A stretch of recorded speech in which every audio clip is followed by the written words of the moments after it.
Could this watery mixture that you find in canned goods actually be the future of food, plastics, fuels, and even medicine? Well, that's what this company Hyfe is actually working on.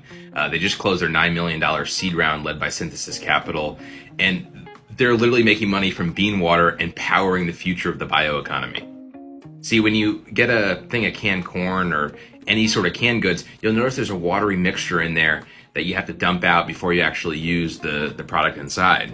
And in food processing facilities like this, there's hundreds or thousands of times more water that they're using every single day to clean produce and make sure it's safe for us to eat or drink. What's basically happening is a scaled up version of this. When you're washing your fruits or vegetables to make sure that they're clean, there's all that excess water in massive quantities used by food processors every single year.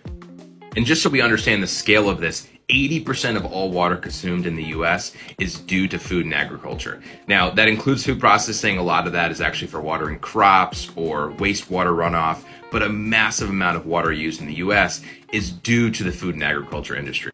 And so what Hyfe figured out was this watery mixture is actually really nutrient rich and nutrient dense and can be concentrated to create feedstock, the thing that powers fermentation.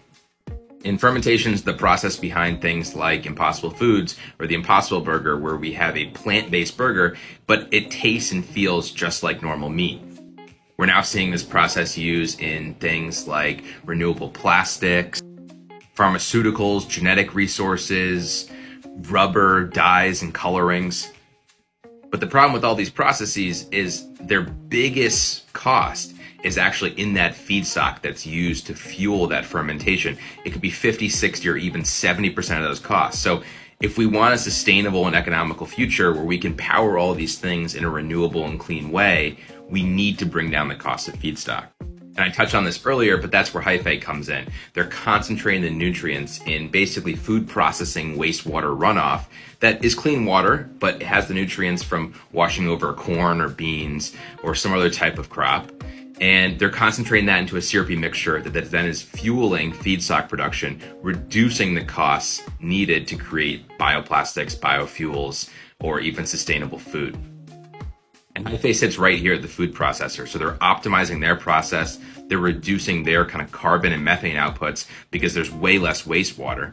And the byproduct of their process is actually clean drinking water that they can sell back to that processor to again use in that process.